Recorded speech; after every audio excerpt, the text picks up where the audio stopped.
So today's lecture we will learn about gradient. Operator del, then divergence and curl. Before that, in previous lecture we learned about gradient. Ready? Gradient માં આપણે શું જોયું કે કોઈ function change થાય પણ gradient શું કહેવા માંગીએ છો કે rate of change of that function in that particular direction. એ આપણે gradient આવે પ્લસ કે એ maximum change of that function in particular direction પણ આવે. આ બે વસ્તુ maximum change of that function the temperature of the ગમે in that particular direction. A particular direction માં જે આપે એ આપણે gradient આપે. તો આજે એના પછીનો પોઈન્ટ ઓપરેટર del. એકચ્યુઅલી મારા તમને પહેલા સમજાવવું પણ આપણે રૂપના રૂલ પ્રમાણે હાલી પા સેકન્ડ ટોપિક આવે ઓપરેટર del. કેમ કે આગળના સ્ટડી કરી કે ઓપરેટર del તમને વધારે ખ્યાલ આવશે. The gradient can be formally represented by a vector del. Vector del applying one function p. ગઈકાલે આપણે જોયું કે gradient કેવી રીતે આપતા હતા. Gradient of t at the function is equal to I del upon del x plus j del upon del y plus k del upon del j into t. બીજી રીતે આપણે આમે લીધું gradient t is equal to del t upon del x plus del t upon del y plus del t upon del j into dx I plus dy j plus dj k I j k.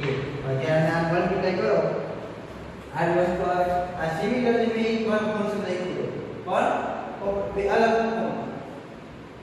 તો આમાં જે del operator લ્યો આ function t આપણે કાઢી નાખી બેમાંથી જે બાકીનું વધ્યું એને શું કહેવાય operator del.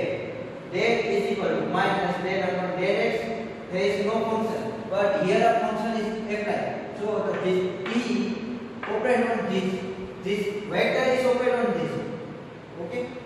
The operator del is equal to minus I del upon del x plus j del upon del y plus k del upon del j. That is a partial derivative of this function. Further known as a operator del. Operator del આવી ગયું. Ready? આ ક્યારે operate થાય અને શું characteristic એ જોઈ આપણે. It is a vector quantity. જે આપણું આ ઓપરેટર લ્યો ને જે પોતે વેક્ટર ક્વોન્ટિટી છે and follows all the rule of vector. Vector માં આપણે જે રૂલ એપ્લાય કરી એ બધાય આયા વેક્ટર del ફોલો કરે. રેડી? આ બે પોઈન્ટ ધ્યાન રાખજો. ઓપરેટર del કેવી રીતે ડિફાઇન કરે આ વસ્તુ. It has no specific meaning until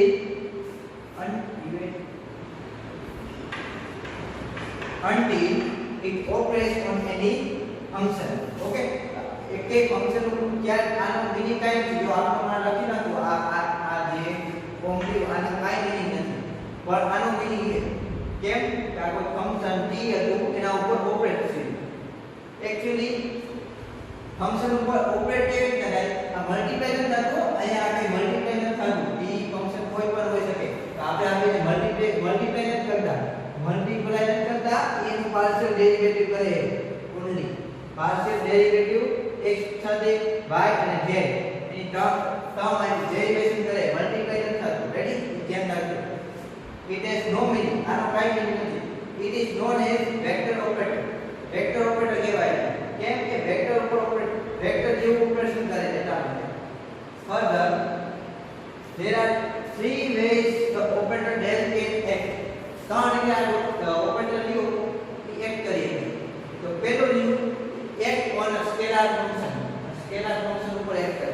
તો કોઈ આપણે સ્કેલાર ફંક્શન લ્યો અને b આપણું સ્કેલાર ફંક્શન એ એના ઉપર ઓપરેટ કરે. શું આપે આપણને gradient. એ આપણે ગઈકાલના લેક્ચરમાં પહેલા શીખી ગયા. That is gradient of t.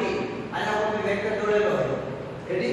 A direction આપે. ગઈકાલે મેં કીધું કે ડાયરેક્શન આપે શું આપે gradient આપણને ડાયરેક્શન આપે. કઈ direction? maximum rate of change of that function. કયું ફંક્શન? t. કઈ ડાયરેક્શન આપશે કે કયા ડાયરેક્શનમાં મેક્સિમમ ચેન્જ થાય એ ડાયરેક્શન આપશે gradient આપણને. તો જો જે આપણો ઓપરેટર ડેલ કોઈ સ્કેલર ક્વોન્ટિટી ઉપર ઓપરેટ થાય, કોઈ પણ સ્કેલર ક્વોન્ટિટી ઉપર, તો આપણને શું આપે? Gradient. If act on vector function, vector function આપણે કહીએ v વેક્ટર ફંક્શન ની એના ઉપર ઓપરેટ થાય. કેવી રીતે ઓપરેટ થાય? વાયા ડોટ પ્રોડક્ટ. તો આપણે વેક્ટર ના ઓપરેશન જોઈતા ડોટ પ્રોડક્ટ થાય, ક્રોસ પ્રોડક્ટ થાય. ડોટ પ્રોડક્ટ આવે તો શું આવે? cos theta. અને શું આપે આપણને? Only value. જ્યારે ક્રોસ પ્રોડક્ટ થાય તો આપણને શું આપે? વેક્ટર. તો આનું રિઝલ્ટ આવ્યું છે સ્કેલર ફંક્શન નું ઈ વેક્ટર આવશે. રેડી? યાદ રાખો તમને ખબર. પહેલા જોઈશું electron vector by dot product is known as divergence.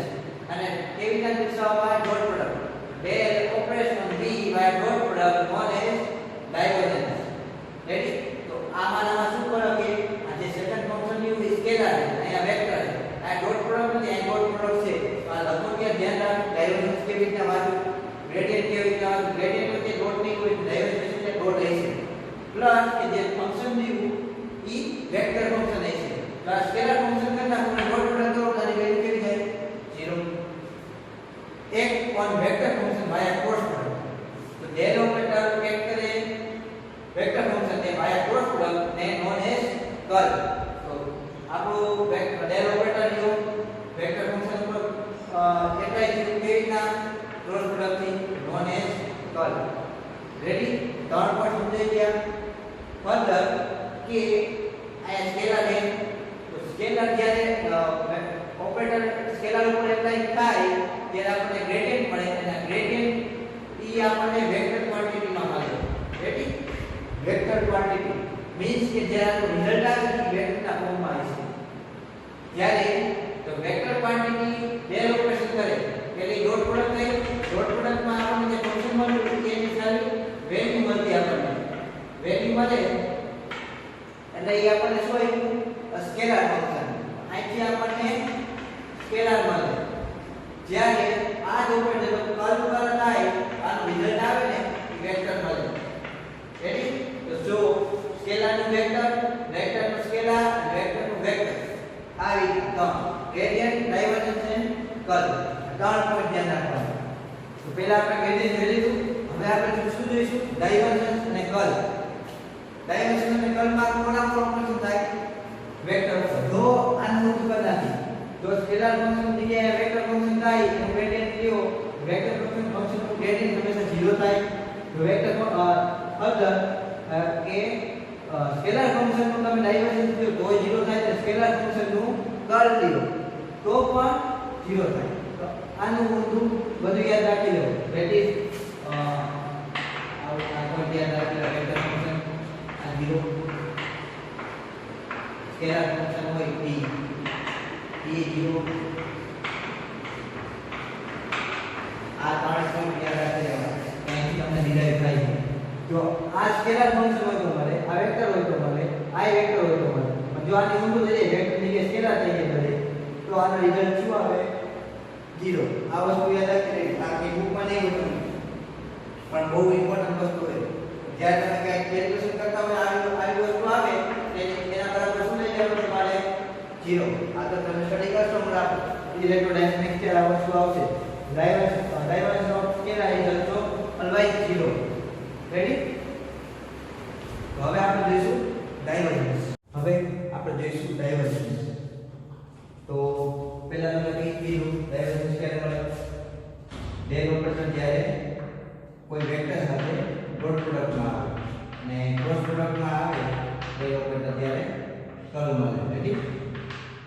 Divergence. હવે જોઈશું આપણે ડાયવર્જન્સ. ડાયવર્જન્સ કેવી રીતે ડિફાઇન થાય?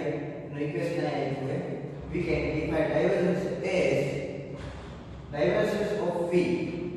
ડોટ પ્રોડક્ટ એટલે સહી ગ્રેડિયન્ટ પર આપણે ડોટ પ્રોડક્ટ હોતી હોય નહીં આપણે, અને પ્લસ જે આપણે વેક્ટર લેતા છીએ વેક્ટર ની કે સ્કેલર હોય એટલે ગ્રેડિયન્ટ કેવી રીતે દર્શાવાય? ગ્રેડિયન્ટ એટલે ગ્રેડિયન્ટ ઓફ t અથવા તો v લખો તો કહીનો વિધાઉટ વેક્ટર કે વેક્ટર ન હોય.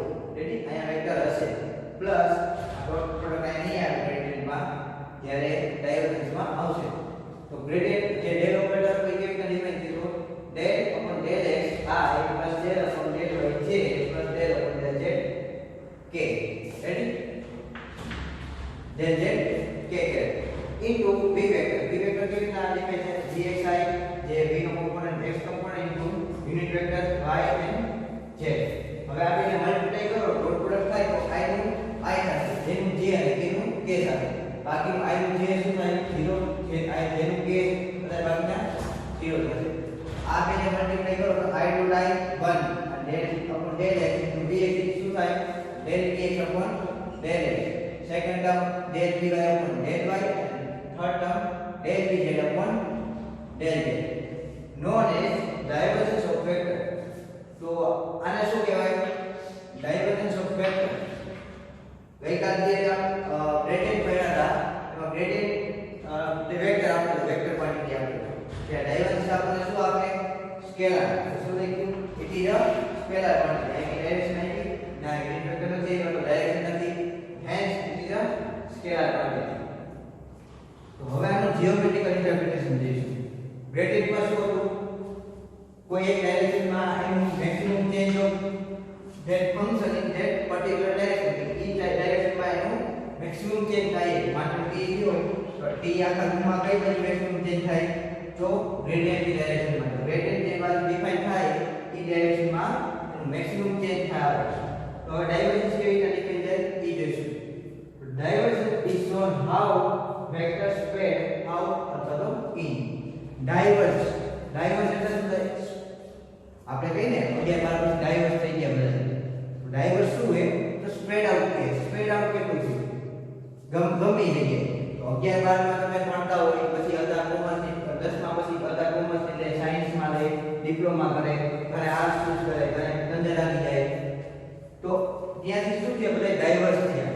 તો એ ડાયવર્જન્સ નો મીનિંગ પણ એવો જ છે. Divergence is show how vector spread out અથવા તો ઇન.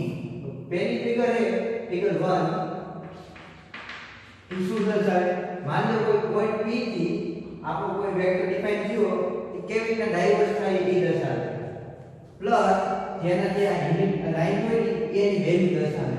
તો આમાં બે કન્ડિશન થાય. એક કે બધી અંદર કોઈ વેલ્યુ વેક્ટર લ્યો ત્યાં સ્પ્રેડ આઉટ થાય અને એની વેલ્યુ ઘટતી જાય. બીજું કે કોઈ વેક્ટર લ્યો જે ઇન થાય અને એની વેલ્યુ વધતી જાય.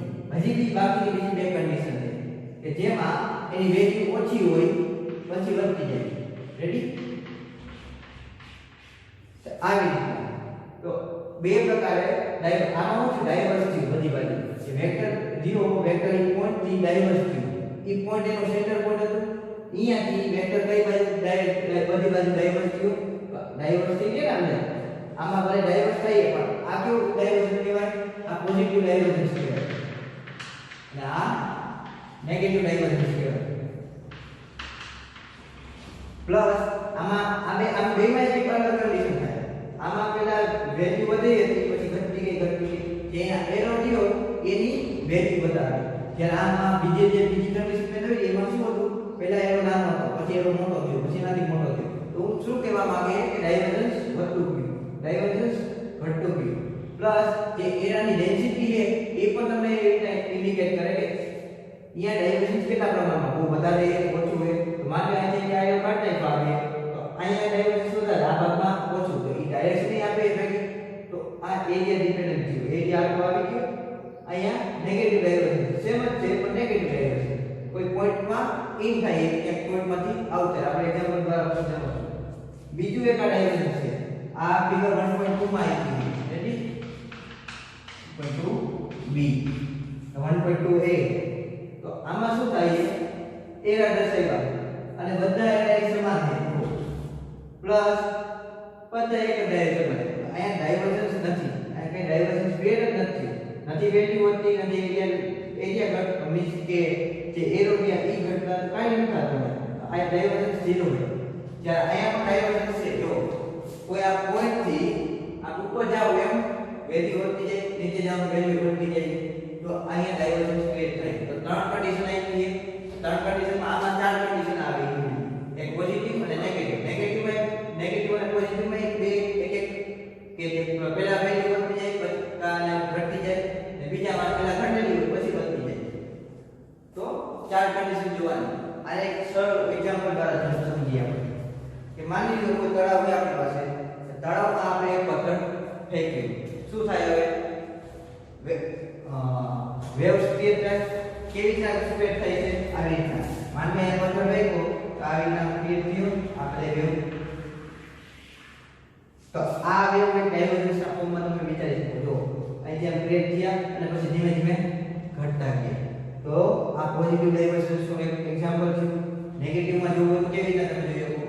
વિચારી લો કે ઉપરથી તમે એક બોલ મોટો હેવી બોલ ફેંકો, એના લીધે એમાં વેવ તો ક્રિએટ થાય છે, પણ અહીંયા જ્યાં પડે ને એ એકદમ ખાડો જેવું થઈ જાય. જોયું હોય તમે સ્લો મોશન ના વિડિયો જોયા હોય એમાં તમે જોયું હશે કેવી રીતના વચ્ચે ખાડો પોતાય અને પછી અહીંયા બધું પાણી આવી રીતના આમ થઈ અંદર આવી જાય બે બાજુ બધી બાજુ.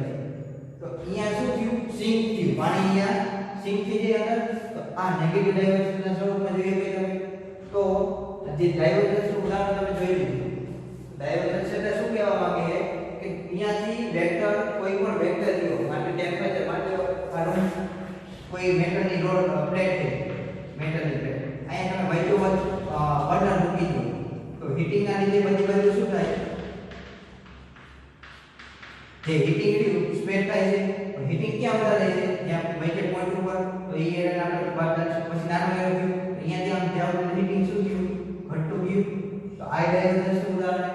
આવા વેક્ટર જે ડિફાઇન થાય એ વેક્ટર્સ નું ડાયવર્જન્સ શોધવા માટે આપણે આનો ઉપયોગ કરીએ છીએ. રેડી?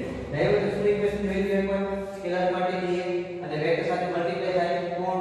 ડેલ ઓપરેટર અથવા તો વેક્ટર ઓપરેટર. અને શું આપણે સ્કેલર માટે. રેડી? ઓકે.